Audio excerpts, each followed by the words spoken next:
Señor Jesucristo, tu Hijo, que vive y reina contigo en la unidad del Espíritu Santo y es Dios por los siglos de los siglos.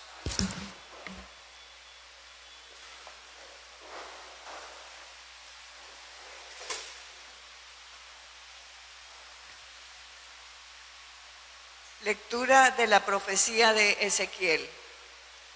Así dice el Señor Dios: si el malvado se convierte de los pecados cometidos y guarda mis preceptos, practica el derecho y la justicia, ciertamente vivirá y no morirá. No se le tendrán en cuenta los delitos que cometió, por la justicia que hizo, vivirá. ¿Acaso quiero yo la muerte del malvado, oráculo del Señor, y que no se convierta de su conducta y que viva? Si el justo se aparta de su justicia y comete maldad, imitando las abominaciones del malvado, ¿vivirá acaso? No se tendrá en cuenta la justicia que hizo. Por la iniquidad que perpetró y por el pecado que cometió, morirá. Comentáis: no es justo el proceder del Señor. Escuchad, casa de Israel, ¿es injusto mi proceder? ¿O no es vuestro proceder el que es injusto? Cuando el justo se aparta de su justicia, comete la maldad y muere. Muere por la maldad que cometió. Y cuando el malvado se convierte de la maldad que hizo y practica el derecho y la justicia, él mismo salva su vida. Si recapacita y se convierte de los delitos cometidos, ciertamente vivirá y no morirá. Palabra de Dios. Te alabamos, Señor. Si llevas cuenta de los delitos, Señor, ¿quién podrá resistir? Si llevas cuenta de los delitos, Señor, ¿quién podrá resistir? Desde lo hondo a ti grito, Señor. Señor, escucha mi voz. Estén tus oídos atentos a la voz de mi súplica. Si llevas cuenta de los delitos, Señor, ¿quién podrá resistir? Si llevas cuenta de los delitos, Señor, ¿quién podrá resistir? Pero de ti procede el perdón y así infundes respeto. Si llevas cuenta de los delitos, Señor, ¿quién podrá resistir? Mi alma espera en el Señor, espera en su palabra. Mi alma aguarda al Señor, más que el centinela la aurora. Aguarde Israel al Señor, como el centinela la aurora. Si llevas cuenta de los delitos, Señor, ¿quién podrá resistir? Porque del Señor viene la misericordia, la redención copiosa, y Él redimirá a Israel de todos sus delitos.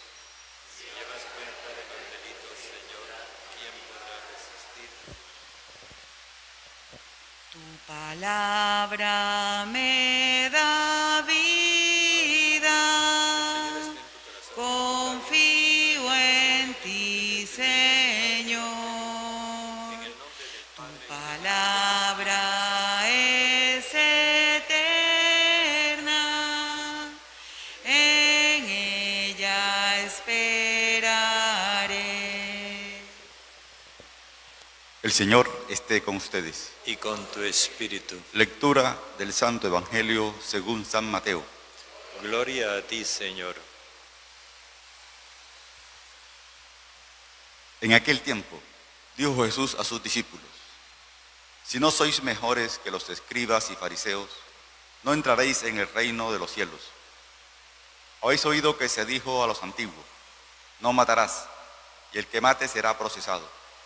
Pero yo os digo, todo el que esté peleado con su hermano será procesado. Y si uno llama a su hermano imbécil, tendrá que comparecer ante el Sanedrín. Y si lo llama renegado, merece la condena del fuego. Por tanto, si cuando vas a poner tu ofrenda sobre el altar, te acuerdas allí mismo de que tu hermano tiene quejas contra ti, deja allí tu ofrenda ante el altar y vete primero a reconciliarte con tu hermano, y entonces vuelve a presentar tu ofrenda. Con el que te pone pleito, procura arreglarte enseguida, mientras vais todavía de camino. No sea que te entregue al juez y el juez al alguacil y te metan en la cárcel. Te aseguro que no saldrás de allí hasta que hayas pagado el último cuarto. Palabra del Señor. Gloria a ti, Señor Jesús.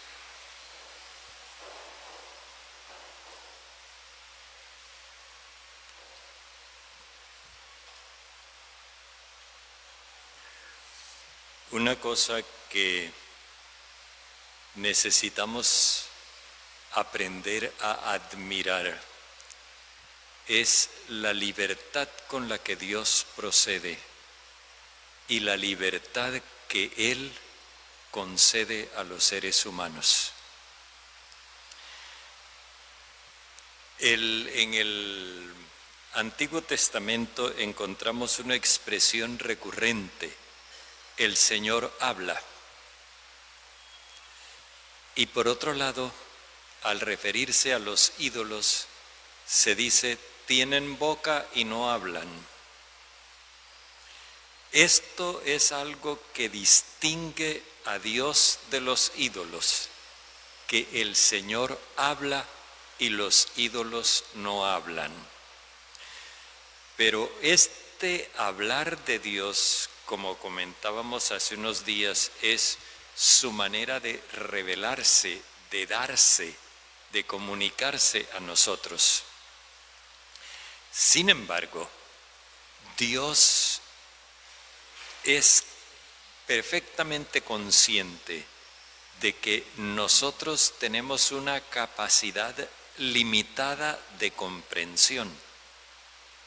No siempre entendemos completamente, y Él tiene la paciencia de acompañarnos, pero también se toma la libertad de corregirnos.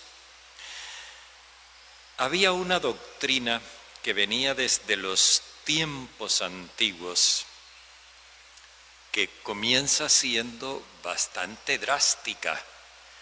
Decía que el Señor guarda rencor eterno a los malvados. Con un Dios así ya no hay nada que hacer.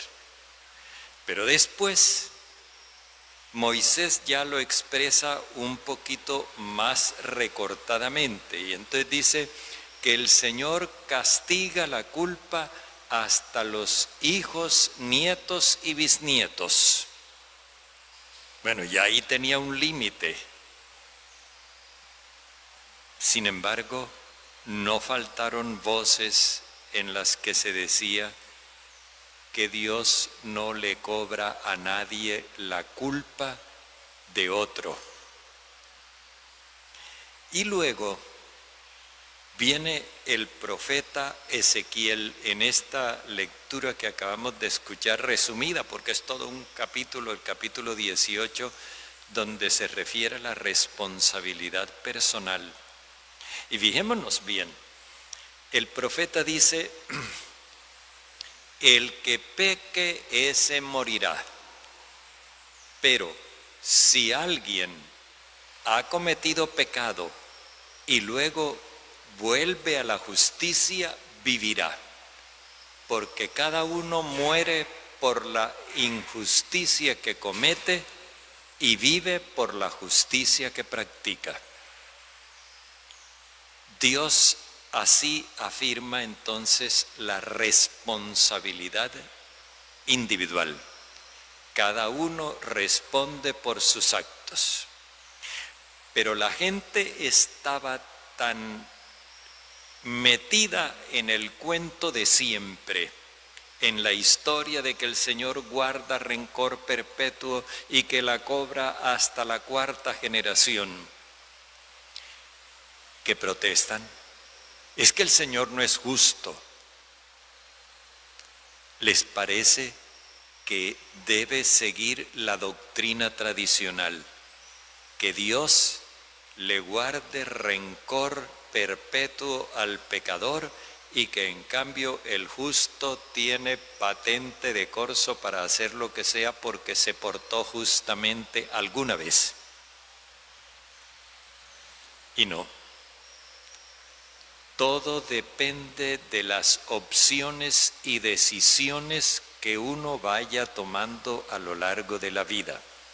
Pero lo que quiero subrayar es la libertad con la que Dios procede para que si sus mensajeros no lo han interpretado apropiadamente, Él corrige. Por eso el Espíritu Santo nos va guiando hasta la verdad total, porque todas nuestras verdades son parciales.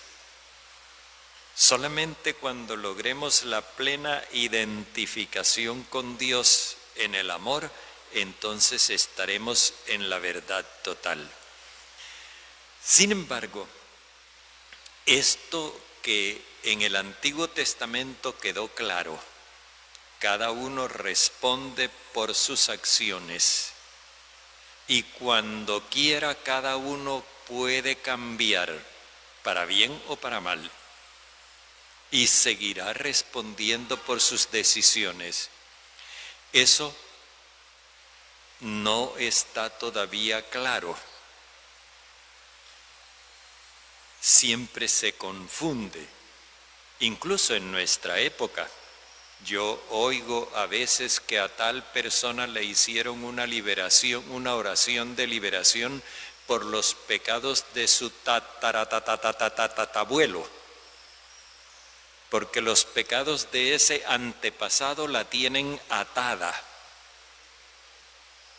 Eso no está de acuerdo con el mensaje del Señor, pero no importa, sigue haciendo carrera, lo escuchamos con mucha frecuencia. Pues bien, Jesús ahora nos habla de cómo es la justicia, la rectitud del cristiano. Lamento mucho que la traducción dice, si ustedes no son mejores, no se trata de ser mejores que los otros. Lo que el Señor dice es, si la justicia de ustedes no es superior a la de los letrados y fariseos, la justicia de los letrados y fariseos consistía en el apego a la ley. Y Jesús dice, no, eso no es suficiente para construir la nueva sociedad, el reino de Dios. Porque para poder construir el reino de Dios se necesita una justicia superior. Y esa justicia es la del amor. No es la justicia de la ley. La ley no alcanza para formar la nueva humanidad, la nueva sociedad. Entonces Él les dice, si la justicia de ustedes no es superior a la de los escribas y fariseos, ustedes no van a entrar en el reino de los cielos. Es decir, a ustedes se les hará imposible la nueva sociedad. Solamente atenidos a la ley, no, pues lo estamos viendo diariamente. Fijémonos que atenidos a la ley, las leyes nuestras hasta se meten trampas. Esta mañana escuchaba un desgarrador testimonio que da el padre Francisco de Rú de lo que vivió en Buenaventura. Y decía una cosa que me estremeció. Sentí vergüenza de ser colombiano viendo la miseria que hay en Buenaventura. Y sobre todo el contraste de que en una casa de unos 4 o 5 millones de pesos estuviera un muchacho con un arma que valía 20 o 30 millones de pesos. Esas son cosas que nos hacen ver que la sola ley no nos alcanza para construir las nuevas relaciones. Ahora, si nosotros no somos capaces de mostrar la eficacia de la fuerza del amor, vendrán los tiranos a mostrarnos la eficacia del poder. Pensemos en las dictaduras que hay en el mundo, justificadas por el hecho de que la gente no se corregía, y entonces se implantó la pena de muerte por cualquier motivo, y la gente está serenita caminando por los rieles, pero por miedo, no por convicción. Por eso Jesús nos dice: ustedes escucharon que se les dijo no matarás, y el que mate será procesado. Es decir, pena de muerte para el que mate. Analicemos eso. Pena de muerte para el que mate. Eso es lo que se practica en esas sociedades de las que les hablaba ahora.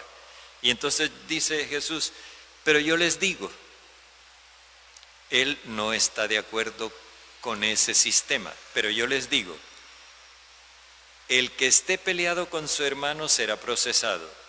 Si uno llama imbécil a su hermano, tendrá que comparecer ante el Sanedrín, y si lo llama renegado, merece el juicio definitivo. ¿Qué es lo que hace Jesús con esto? Nos quiere hacer ver que el solo enojo con el otro ya es una responsabilidad grave. Si a eso le añadimos el hecho del insulto y el irrespeto al otro, eso es más grave todavía. Y si por último le añadimos la exclusión del otro, ya esto es definitivo. O sea, todo lo que vaya negando el amor, el respeto y la aceptación de los demás, eso va agravando las relaciones humanas y cada vez resulta menos posible crear una convivencia decente. En cambio dice, si tú vas a poner tu ofrenda sobre el altar, ya nosotros no sabemos esa cita de memoria, es decir, si tú vas a darle culto a Dios, si tú quieres reconciliarte con Dios, pero te das cuenta de que tu hermano tiene quejas contra ti, detente. Ve a reconciliarte con tu hermano y después ven a darle culto a Dios. La reconciliación con Dios pasa por la reconciliación con el semejante. Nosotros no podemos hacernos a la ilusión de que le prendemos una vela a Dios y con eso está todo resuelto. No, Dios nos exige que tengamos al otro pendiente. Por eso, en estos viernes de Cuaresma, no vayamos a caer en la ilusión de que lo que nosotros necesitamos es una oración clamorosa y pasarnos el día entero sin comer nada y gritándole al Señor, ¡ay!, armando un alboroto y una algarabía. Dios no necesita que lo conmovamos. Él se conmueve solo. Y tampoco pensemos que con dejar de comer carne y comernos un suculento mote, ya con eso estamos ganándonos a Dios. Él no se deja sobornar. Lo que Dios nos está pidiendo es ante todo compasión y rectitud en relación con los demás. Si no hay eso, no hay posibilidad de reconciliación con Dios. Y por eso Jesús nos invita a que nosotros desarrollemos una cierta capacidad de resolver conflictos. Miren cómo nos lo dice Él. Con el que te pone pleito, procura arreglarte enseguida. mientras van todavía de camino, no sea que te entregue al juez y el juez al alguacil y te metan en la cárcel. Es decir, hay que evitar que haciendo recurso a la ley nos vayamos a empantanar en un camino sin retorno. En cambio, haciendo recurso al amor y a la buena voluntad, se pueden resolver las cosas de manera verdadera. Esa es la responsabilidad que nosotros tenemos y es la responsabilidad a la que el Señor nos llama, a que nosotros construyamos un mundo nuevo, pero no basados en esa reciprocidad de que si me gritas, te grito, y para que yo no te grite, tú tienes que dejar de gritarme, porque eso no construye, eso reprime. Pero también no podemos limitarnos a lo que dice la ley, porque la ley siempre será un mínimo. Las leyes siempre son un mínimo y el discípulo de Jesús necesita superar ese minimalismo para llegar a la excelencia del amor.